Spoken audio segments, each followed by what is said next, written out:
She collapsed on the street, but a homeless man whispered, "Get up, I'm not leaving you." Before we start today's story, comment below where you're watching from and hit subscribe if you haven't already. You won't want to miss what's next. Alara Vesper was so tired she could hardly stand. She worked as a nurse in a big hospital called Southridge Medical. That night, she had already worked for 14 long hours without rest. Her back hurt from standing so long, her hands were dry from washing them again and again, and her eyes were heavy like they wanted to close forever. The hospital smelled like cleaning soap. Machines kept beeping in nearby rooms, reminding her that sick people still needed her help. Alara held a cup of coffee, but it was already cold. She sighed. There was still one more patient to check before she could finally leave. She walked into room 308 and saw Mr. Silas, an old man with white hair and kind eyes. He had to wear an oxygen tube, but he always smiled at her. "Evening, Miss Alara," he said in his weak voice. "Good evening, Mr. Silas," she answered softly, checking his IV and writing on his chart. "Still snowing out there?" he asked, looking toward the small window. Alara glanced outside. Snow covered the glass so much that she could barely see. "Yes," she said. "It's worse than this morning." Mr. Silas chuckled and coughed. "Well, maybe the snow is trying to make people slow down." Alara smiled, but her heart was heavy. She was already thinking about the long, freezing walk to the bus stop. When she finished, she tucked his blanket around him and promised she would see him tomorrow. But she wasn't sure she really would. Her schedule at the hospital always changed without notice. At last, she clocked out. Her phone had only 5% battery left. She saw missed calls from bill collectors and emails about unpaid bills. Before she could open them, her phone went black. Dead. She sighed. Life felt like it was pressing down on her chest. Alara went to her locker. Her old coat was cold and thin. The zipper was broken. Her scarf was frayed at the ends, and her gloves had holes in them. Still, she put them on. In the break room, other nurses were talking and laughing. One complained about her boyfriend, another scrolled through funny videos. Nobody noticed Alara slipping out the back door. The cold hit her like ice. Snow blew sideways, stinging her cheeks. The wind felt like sharp knives cutting through her coat. She pulled her hood up and started walking. The streets were quiet and empty. Streetlights glowed faintly through the snow, casting golden light on the ground. Her boots were soaked and squished with every step. Her hands grew numb. She kept walking, step by step. She thought about her life, working so hard, always tired, always broke. No family to help her, no friends waiting at home. She had fought her way through school, paid her rent month by month, and carried all her burdens alone. Finally, she reached the bus stop. She sat on the icy bench, her breath fogging in the air. Snow piled on her hood. No bus came. Her phone was dead. A single car passed by and disappeared. Her body trembled. She thought of her mother, her brother, and of Mr. Silas, who would ask for her tomorrow. She wondered if anyone else would notice if she didn't come back. Her vision blurred. Her legs felt weak. She stood, tried to walk, but the snow filled her shoes and the world tilted. She saw a figure in the distance, a man pushing a cart. She tried to call out, but no sound came. Her body collapsed into the snow. The cold no longer hurt. It felt soft, almost like sleep. She heard footsteps. Someone lifted her. A man's voice whispered, "Get up, I won't leave you." Then everything went dark. When Alara woke again, it wasn't in the hospital. It wasn't her home either. She lay under a rough wool blanket in a dim, strange place. A soft orange glow flickered nearby. A heater hummed weakly, giving out just enough warmth. Her body ached. Her mouth was dry. Her fingers were stiff and red from the cold. She tried to sit up, but her head spun. "Take it slow," a voice said gently. She turned her head and saw him. A man sat cross-legged near the heater. He was older, with gray stubble on his face and deep lines from years of hardship. He wore many layers of clothes, an old army jacket over a sweatshirt, torn jeans, and gloves with the fingertips cut off. Next to him was a battered cart filled with belongings, each one carefully covered and stacked. Despite his ragged look, he seemed neat and calm. Alara looked down. Her coat was hanging nearby, dry. Her shoes were lined up neatly beside a patch of newspaper. Someone had wrapped the blanket around her carefully. "You passed out," the man said, watching her. "I found you near the bus stop on 47th. Her lips were dry, but she tried to speak. Only a crack came out. The man reached beside him and handed her a plastic water bottle. She sipped. The water was warm and metallic, but it felt like the best thing she had ever tasted. "You're lucky I was nearby," he said in a quiet voice. "Another hour out there and—" He didn't finish the sentence. Alara leaned back, her body heavy. She studied the man. She had worked with many kinds of people, patients in pain, people with addictions, people broken by life. She had learned to read their eyes. This man wasn't dangerous. "Who are you?" she asked finally. "Name's Corbin," he answered simply. "I used to be an engineer. Now—" He shrugged, looking around the abandoned warehouse they were in. Alara looked around too. Wooden crates were stacked in one corner, a torn sleeping bag lay near the heater, a few canned foods sat neatly on a shelf made from a broken door. A radio, long dead, rested nearby. "How long have I been here?" she asked. "A couple of hours," Corbin replied. "I thought about taking you to the hospital, but the streets were bad, and you didn't have ID." Alara's heart jumped. She reached for her coat. Her badge, her wallet, her phone, they were gone. Panic rushed through her, but Corbin raised a hand calmly. "They're safe," he said, pointing toward a crate. Her things sat neatly on top, untouched. "Didn't take anything, just wanted to make sure you didn't freeze." Alara let out a long breath of relief. She nodded slowly. She wasn't ready to say thank you yet, but her eyes softened. Corbin stood up and walked to the small heater. He picked up a metal stick and poked the flame, making it burn a little brighter. Then he poured hot water from a small kettle into a paper cup. He held it out to Alara. "It's not much, just some instant soup," he said softly, "but it helps." Alara took it. Her hands were shaking as she held the cup. She sipped slowly. The soup was salty and thin, but warm. It slid down her throat like fire, spreading heat inside her chest. For the first time in days, she felt her body warming up. They sat together quietly. The wind whistled outside, slipping through cracks in the broken windows. The heater hissed like it was tired. Alara's body slowly thawed, like ice melting. She started noticing little things, the smell of mildew, the soft floor under her, and the dull pain in her shoulder. She looked at Corbin. He wasn't staring at her, but she knew he was aware she was there.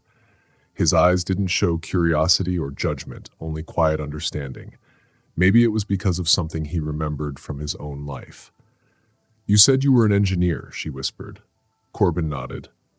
"Yes, a long time ago. I built hospitals, schools, bridges." "What happened?" she asked gently. He gave a short, dry laugh. "Life happened. A few bad choices, a little bad luck, the usual mix." Alara pulled the blanket tighter around herself. She didn't ask more. She knew stories like his. Some wounds healed on the outside but kept bleeding inside. "I'm a nurse," she told him. "I figured," Corbin said. "How?" "You were wearing hospital shoes, and your ID badge was tucked into your sleeve." Alara blinked. She hadn't noticed that. He was observant. More than that, he was careful. "I didn't think anyone would stop," she murmured. "Most wouldn't," he answered simply. "Why did you?" she asked softly. He didn't reply right away. He stared at the flame, then at his hands. Finally, he said, "Because I knew what would happen if I didn't, and I've walked past too many people already." They sat in silence again. Outside, snow kept falling, covering the world in white. Inside, the heater glowed, casting long shadows on the walls. Soon, Alara lay down again. Sleep pulled her down like a heavy blanket. But this time, she wasn't afraid. For the first time in weeks, maybe months, she felt safe. Just before sleep took her, she heard Corbin moving in the corner. The The sound of a zipper, his sleeping bag opening, the soft clink of a spoon against a can, little sounds of someone making a home in a broken place. The fire burned down to a soft orange glow, but it still gave off warmth. Outside, the storm roared, but inside, in a forgotten warehouse, a tiny shelter had formed. It was rough, fragile, and temporary, but it held. Alara stirred under the blanket. For a moment, she forgot where she was. The air was cold, but not biting anymore. Her muscles ached, but not in a dangerous way. She blinked, her eyes adjusting to the orange light from the heater. Her breath came out in little white clouds. Across the room, Corbin was already awake. He sat cross-legged, sipping from a chipped enamel mug. He didn't speak, but as soon as she moved, he seemed to notice. His gaze wasn't pitying or uneasy. It was steady, calm, present. Alara sat up, wrapping the blanket around her shoulders. Her bruises hurt, but she stayed quiet. "Morning," Corbin said in a soft voice, like he didn't want to break the peace. She nodded, but didn't answer yet. She wasn't ungrateful. It was just hard to put her feelings into words. She had always been the one helping others, saving others, but now she was the one being helped. It felt strange, but also warm. Corbin poured her a mug of instant coffee and slid it across the floor. She took it with a nod and held it close, enjoying the heat more than the taste. It was watery, but real. They sat together in silence, sipping as the wind moaned through the broken windows. Far away, a car passed, its tires crunching over the ice. Alara's eyes wandered to the far corner where Corbin kept his things. Everything was neat and careful. 2 folded blankets, a duffel bag patched with tape, a milk crate filled with cans, his boots drying near the heater. Even the tarp covering his cart was tied tightly. He wasn't messy. He wasn't careless. He still lived with rules, with order, even here. "How long have you been here?" Alara asked. Corbin shrugged. "Just a week or 2. Before that, I stayed at the train station, then under a bridge by the river. Before that, I stopped counting." "Do you move a lot?" she asked. "I stay where it's safe, where the police don't bother me, where it's dry if I'm lucky." She nodded. "I used to work with people on the streets during school. We gave out medicine, talked to people under bridges, but," she looked at her hands, "even then, I don't think I really saw them. Not like this." Corbin leaned back against the wall. His socks were worn, but clean. "There's a difference between sympathy and understanding," he said. "Sympathy is easy. Understanding takes time and closeness." "You sound like you've been on both sides," she said. He gave her a tired smile. "Once I sat on boards of buildings that now kick me out of their lobbies. I wore ties, I had a car with heated seats, I had a family. Then mistakes, one big or many small, it doesn't matter. It's gone, and people stop seeing you." Alara wanted to ask for his full story, but she stopped. She could see it would hurt him too much to tell. Instead, she said softly, "I never got to thank you. You don't have to. I want to," she whispered. He nodded. "Okay." "You didn't have to stop," she said. "But you did." Corbin looked down at his cup. "I've walked by people before, told myself I couldn't stop, couldn't help, but that night I saw you and something told me, don't walk past this one. So I didn't." Alara breathed out slowly. His honesty touched her. "You're not what I expected," she said. "Most people expect something else," he replied. "No," she said. "You act like someone who still has a plan." Corbin gave a dry laugh. "A plan? No, a rhythm maybe. You learn when trash gets collected, when it's safe to ask for food, which doors are unlocked. It's not planning, it's listening." Alara smiled. "Maybe that's why you found me. You were listening." He looked at her for a long moment. Maybe. Later, she stretched and winced at her bruises. He noticed but said nothing. He just pulled out a jar of peanut butter, crackers, and 2 spoons. "Breakfast," he said. They ate side by side. She told him about her hospital. Too many patients, not enough nurses. She didn't tell him her rent was late or that her power had been shut off. That felt too raw. He told her about the best public bathrooms, the cheapest coffee, which fire exits kept you dry at night. He spoke with a quiet humor, not to shock her, but to survive. By midday, the snow slowed down. Light filled the warehouse through broken glass. Alara stood by the window. "I should go," she said. "You can stay until the snow clears," Corbin offered. She hesitated. Her body wanted to stay, but her mind kept counting how far the bus stop was, how late she'd be, how many calls from her landlord she might have missed. "I won't forget this," she said. Corbin nodded. "I wouldn't expect you to." She packed her things slowly. He handed her a scarf that had slipped from her coat. Their fingers brushed for a moment before he stepped back. "If you ever need help," she began. He shook his head. "Don't worry about me." But she did. She pulled out her hospital ID and wrote her phone number on the back. She handed it to him. "Just in case," she said. At first, he didn't take it. Then he slowly did, slipping it into his jacket pocket. They didn't hug. They didn't shake hands. No promises, only a moment of understanding. Then, Alara stepped into the snow. It was softer now, the storm quieted. For the first time in weeks, the world seemed calm. Behind her, the warehouse stood still, hiding the man who had given her everything he could. And outside, the woman who always gave everything to others had finally been given something in return. When Alara reached her neighborhood, the sky was pale and soft after the storm. Snow covered the streets and roofs like frosting. The world was quiet. Her legs ached. Her hands stung inside her gloves. She walked past the laundromat, dark and empty, and the diner that no longer stayed open at night. If you're enjoying this story, make sure to subscribe and share your favorite part in the comments below. And don't forget to drop a heart to show your support. Her apartment building appeared. She climbed the stairs. The hall was silent, except for a buzzing light above her. Her key stuck in the lock, but she pushed through. Inside, it was cold. The radiator hissed but gave no warmth. She dropped her coat, pulled off her boots, and stood in the stillness. Alone. The apartment was very small. It only had one room that worked as both a kitchen and a living room. A narrow hallway led to the bedroom, but the bedroom was so tiny that only a bed could fit. The bathroom was always cold in the winter and never felt warm. The light above her head buzzed and flickered once, then stayed on. She plugged in her phone. She didn't want to talk to anyone, but she wanted to see if she missed something important. The phone turned on slowly. Notifications blinked on the screen. 3 missed calls from the hospital, probably about her work shift. 1 message from the landlord, short and impatient. A few emails from shops she had not gone to in months. Nothing from people who really mattered. She walked to the bathroom, turned on the hot water, and waited. The water sputtered before a thin, weak stream came out.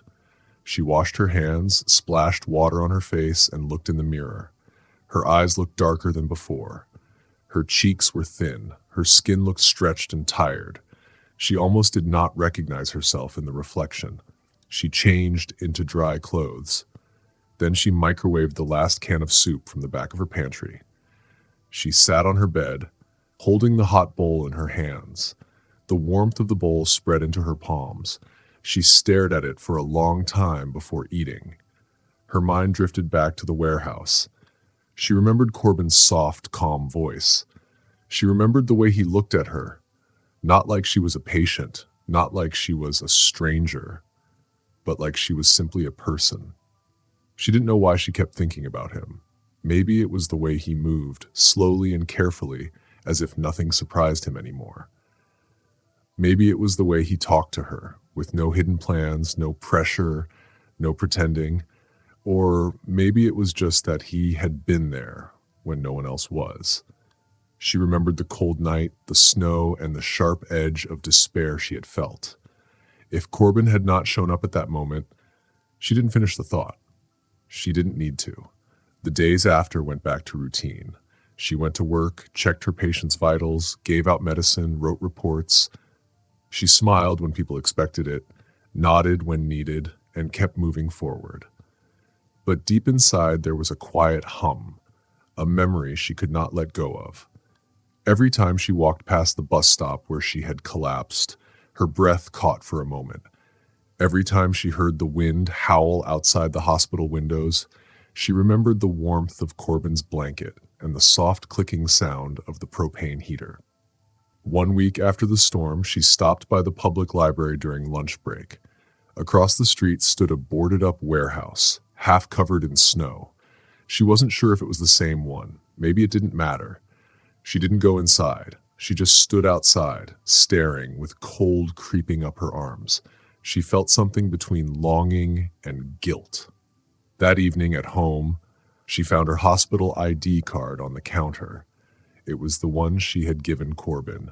On the back was the phone number she had written quickly. She wondered if he had called. She wondered if he had thrown it away. She wondered if she dreamed of him sometimes. Not like in romance stories, not like someone rescuing her. She dreamed in flashes. His voice in the dark, the firelight flickering on his face, the quiet feeling of being seen. She told no one. Not her coworkers, not her tired therapist, not even herself in words. On her next day off, she cleaned. Not because she had to, but because she felt restless.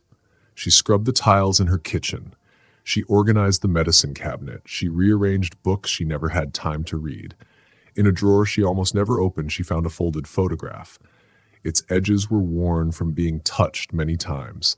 It was one of the last photos she had of her brother, Kalen. He stood on the steps of their old apartment in the summer, smiling, his arms resting on a bicycle he had gotten from a church donation. She stared at the picture for a long time, her chest tight. Kalen had been like Corbin in some ways, stubborn, tough, and lost in the cracks. He went from couch to shelter to jail and back again. He chased after a life that no one had helped him build. She had tried to save him. She had stitched his wounds, paid his bail, offered him her couch and her quiet disappointment. But she could never reach him, not the way she wanted. When the coroner's office called, their voice was cold and clinical. She hadn't cried then. Not at the funeral either.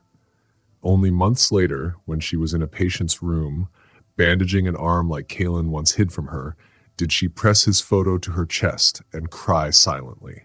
The past never really left. It waited quietly until something or someone brought it back. The next morning, she walked a long way to work. She stopped at a small cafe near the warehouse district. The windows were fogged and the espresso machine hummed warmly. She bought 2 coffees, packed one in a thermal sleeve with a sandwich, and walked to the boarded-up warehouse. The front door was locked with a padlock, snow piled high against the wall. She knocked. Nothing. She walked around back. There, the door was unlocked. The inside was dark. The heater was gone. The crates scattered. No sign of Corbin. She clutched the bag of food, her heart sinking. Maybe he had moved on. Maybe someone else came. Maybe he hadn't survived the last cold night. On the floor near where the heater had once been, she saw something. A small, crumpled square of cardboard. She bent down and picked it up. It was her hospital ID card. On the back, beneath her number, someone had written, "Thank you. I see you too." She pressed the card to her chest and closed her eyes. That night, she lit a candle in her window. She sat by the glass, watching the snow fall. The voices of the past still whispered, but now they were joined by something else. A promise, maybe, or simply the memory of being seen. And that was enough to keep her warm. The next morning, the snow had stopped before dawn. The world was quiet, almost sacred. Streets were empty. Trees wore white coats of snow. Cars hid under icy mounds. The city breathed slowly, as if healing from something too big to name. Alara stepped outside. She wrapped her scarf tight. The wind was softer, but still cold. She thought of the warehouse again, not just the place, but the feeling of safety and warmth. She thought of Corbin, his silence, his steady presence, the way he had accepted her without questions. A part of her had wanted him to call. She checked her phone more than once during bus rides and slow work shifts, but no message came. Not after the note. Not since. She told herself not to be disappointed. People like Corbin weren't made for dramatic rescues or sudden returns. They survived in quiet ways, moving on when the world shifted. Still, she kept looking. At work, she trained a new nurse, young and full of hope. By lunch, she was already exhausted. Instead of going to the cafeteria, she took a bag of food again, coffee, a sandwich, soup, and walked to the warehouse. It was empty again. She left the food beside the wall where the heater had once been and left without looking back. That night, she dreamed of Kalen. He wore the old jacket he had once stolen from her closet, smiling that crooked smile. He didn't speak, not in dreams. He just looked at her with softness in his eyes and then walked away into falling snow. She woke with tears on her cheeks. The week passed in fragments. Long days, long nights, a growing ache she couldn't name. She worked overtime, trained volunteers, filed endless papers, and still she kept visiting the warehouse. It never changed. One evening, after a double shift, she sat on the curb near the cafe. She warmed her hands on a cup of coffee. The sky darkened early. Streetlights flickered like tired ghosts. Sirens wailed in the distance. Then, suddenly, he was there. She hadn't heard him come. Corbin stood a few feet away, wearing a different coat. Cleaner, newer, too big at the shoulders. His boots looked different. His face was shaved. A bag hung from his back, the kind given out by shelters. He looked lighter somehow. Alara stood quickly, almost spilling her coffee. Corbin nodded once. "I saw your note," he said. Her throat tightened. "I wasn't sure you'd come back." "I wasn't sure either." They stood in silence. The wind tugged at her scarf. She asked, "Do you want to sit?" He nodded. They walked to a bench and sat together like it was the most natural thing. For a while they didn't speak. Then Corbin said, "I took a bed at the Grace Shelter on East 35th, just for a few nights." "That's good," she said softly. "They have a work program. I signed up, construction cleanup. The pay is small, but it's work." She looked at him carefully. "Why now?" He was quiet. Then he said, "Because someone reminded me I wasn't invisible." Her throat ached. "I don't want to be your project," he added quickly. "I don't want to be someone you try to fix. I know how that hurts people." "I don't think you need fixing," she whispered. He gave a small smile. "That's the first time someone said that in a long time." They sat quietly as the sky turned dark. A street lamp above them made a soft golden light around their feet. "I kept coming back," she said softly. "I know you saw me once or twice. I wanted to see if you really meant it. The number you gave me, the food you left, the note." "I did mean it," he answered. His voice was sure now. She looked at him carefully. His face still showed the hard years he had lived. But there was something new too, a quiet strength. Not hope, not yet, but a small wish to try again. "Do you have somewhere to sleep tonight?" she asked. He paused, then nodded. "The shelter gave me a paper to stay. They were full, but I traded work shifts for a bed." She didn't ask more. She stood up and he stood with her. They walked side by side without talking about the past, without speaking of how they met or what happened before. They simply walked as two people who had touched something important. They were not whole, but they were alive. At the shelter, she stopped at the steps. "I'm glad you came back," she said. He looked at the building, then at her. "So am I." He started to go inside, but then he turned. "Do you want to meet for coffee again?" he asked carefully. She smiled. "Yes, I do." He nodded and went in. She stayed for a little while, watching the door close, then walked home. That night, when she opened her apartment door, she felt something she hadn't felt for a long time. Not joy, not peace, but connection. And in a world that often left people behind, that was enough. The next days moved slowly, like the ticking of a faraway clock, quiet under the winter snow. Life didn't suddenly change, and Alara didn't expect it to. The city was the same. Gray mornings, noisy evenings, full of faces that disappeared too quickly. But something inside her had shifted. The heavy emptiness she used to feel when she walked into the hospital was lighter now. She was still tired, always tired, but it didn't hurt as much. Her steps carried a new feeling, a quiet waiting. Her eyes began to look for someone. She didn't always see him. After that night at the shelter, Corbin didn't appear for days. She told herself not to hope, not to hold too tightly to something so small. People like him weren't always ready. People like her didn't always know how to wait. But then he came. It was Thursday evening. Alara had finished a hard shift in the emergency room. When she went to the staff lounge to get her coat, she saw a small paper bag on the table. Her name was written neatly on the front. Inside was a warm thermos of coffee and a note written on the back of a bus schedule. It said, "You look tired. Thought this might help." There was no name, but she knew who it was. From then on, they saw each other more often. She sometimes found him in the hospital halls, helping the janitors carry things or mopping the floor. Once, she saw him fixing a broken door handle. His hands moved with care, as if he had built many useful things long ago. He never asked for attention. Most people thought he was just part of the work program. Only Alara knew how delicate his path was. They shared small moments. She brought 2 soups instead of 1, leaving one near the staff door where he sometimes waited. He left her folded napkins with her name or refilled her water bottle. Sometimes they didn't even talk. They just sat together on a bench outside the clinic or near the bus stop where their lives had crossed. One evening, after heavy rain washed away the snow, he asked if she wanted to walk. She nodded. Their steps tapped on the wet streets in rhythm. They didn't talk at first. It was enough just to walk side by side. Then he spoke. He told her about his son. "Lior," he said, his voice weak but soft. "He was 8 when I left.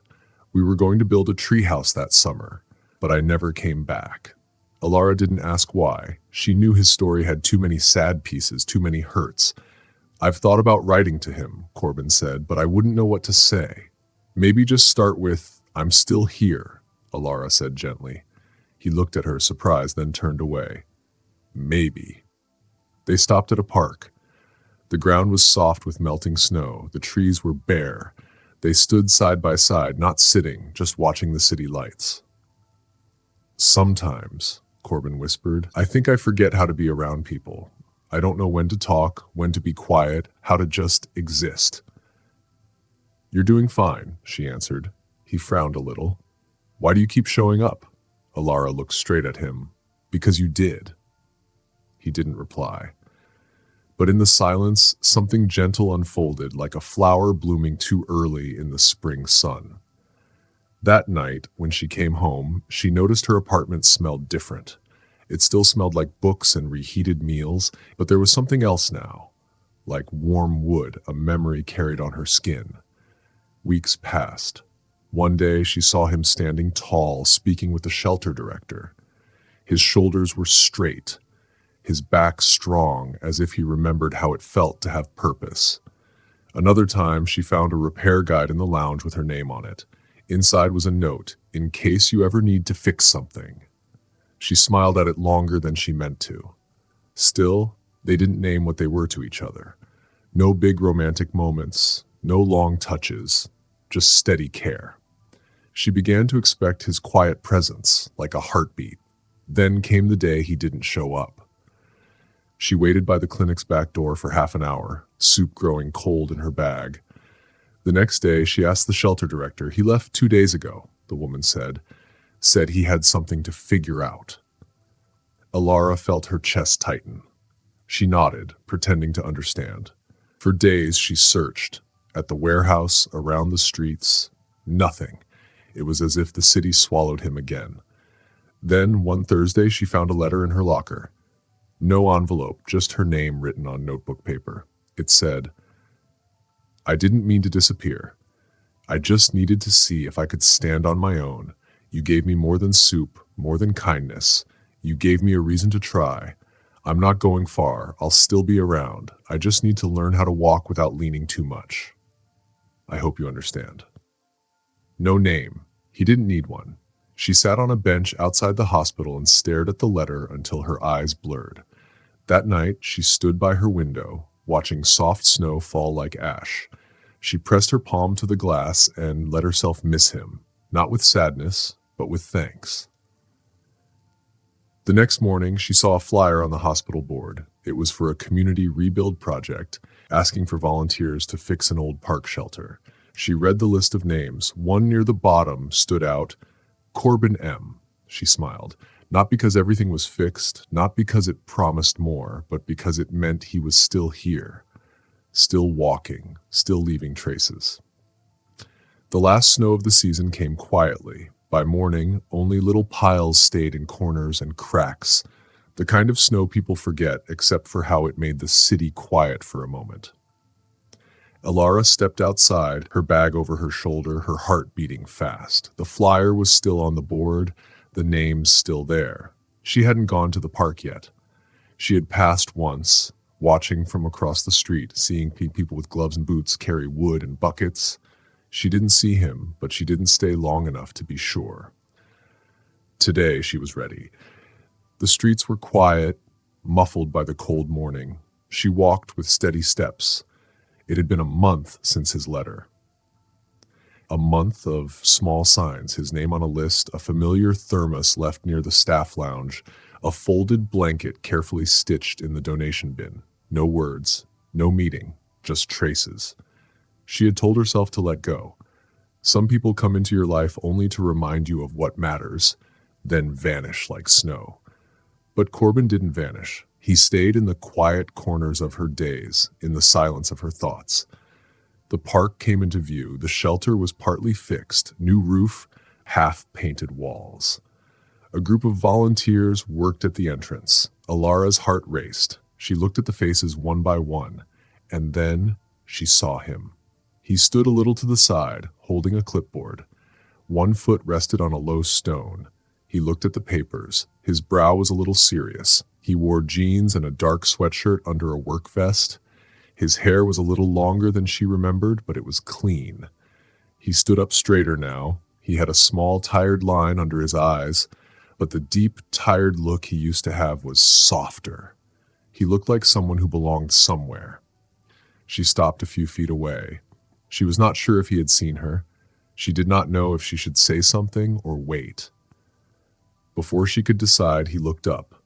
For a moment, they just looked at each other. The wind moved between them. It lifted a few strands of her hair and blew a dry leaf across the ground. Then slowly, Corbin smiled. It was not the careful, closed smile she had seen before in the warehouse. This smile was fuller and true. He stepped forward. "I was starting to think you were not coming," he said. "I was waiting," she said, then stopped. "I was not sure if you wanted me to come." "I did," he said. His voice was steady. "I just did not want to ask. Not before I had something to show you." She looked around. The roof was half fixed. The grounds were cleaner. Boxes of supplies were lined up by the path. There were flower pots waiting to be planted. The soil in them was still untouched. "You helped do all this?" she asked. He shrugged a little. "A little every day. Someone gave me a chance. I figured I should make it count." She stepped closer. "You did?" He nodded. He looked down for a moment, then looked up. "I thought about calling you a dozen times. I had your number memorized. I still do." "So why did you not call?" she asked. "Because I was afraid," he said. "If I called before I had something to offer, you might think I was still someone who needed to be rescued." She frowned gently. "Corbin, I never." "I know," he said, soft but sure. "You never treated me that way. That is why I had to come to you different." They were quiet for a moment. She reached into her pocket and pulled out a small paper-wrapped package. Inside was a mug. It was simple and pale blue. It had a crack near the handle that had been carefully fixed. "I found this in the back of a cabinet last week," she said. "My friend said it is old, but I could not throw it away." He took the mug in his hands. He looked at the repair and nodded. "It is still good," he said. "So are you," she said. He looked at her again. This time something passed between them. It was not yet love, but it was deeper than before. It was a promise to be there. It was a choice to stay. They spent the rest of the morning working side by side. He showed her how to fasten the brackets for a new bench. She taught him how to lift things the right way so his back would not hurt. They did not talk about what they were building, but the way they moved together filled the quiet spaces. Sometimes their hands brushed. Once she caught him watching her from across the lot. His eyes were warm and full of wonder. He did not try to hide it. By early afternoon, the wind was stronger. The last volunteers began to pack tools away. She followed him around the corner of the building. There, the light was softer, and the street noise felt far away. "I do not know what comes next," he said, leaning against the wall with his arms folded. "I still have things to figure out. I still have nights when I want to disappear again." "So do I," she said, honestly. "Honestly, but I want to try," he added, "to be someone who stays." She reached for his hand. Her fingers wrapped gently around his. His grip was firm and steady. He did not pull her close. He did not make big promises with flowers or poems, but he did not let go. They stood like that for a long time. The city hummed quietly beyond them. The wind brushed their faces. The ground below them was no longer hard and frozen. It was softening. Later, they walked together to the bus stop. This was not the bus stop where they had first met, but another ordinary one just the same. He looked down at her. "Do you ever think about that night?" he asked. "All the time," she said. "Do you think it was luck?" he asked. She thought and then said, "No, I think it was grace." He nodded slowly. "I think it was snow," he said. She smiled. "Beneath it, I found something I did not know I was missing." He squeezed her hand once. "That makes two of us," he said. They stood there waiting for a bus that might or might not come on time. They did not care.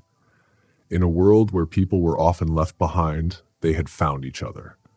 That was enough to begin again. If this story moved you, please subscribe for more kind and powerful stories. Watch our next video for another unforgettable journey, and share this story with someone who needs it today.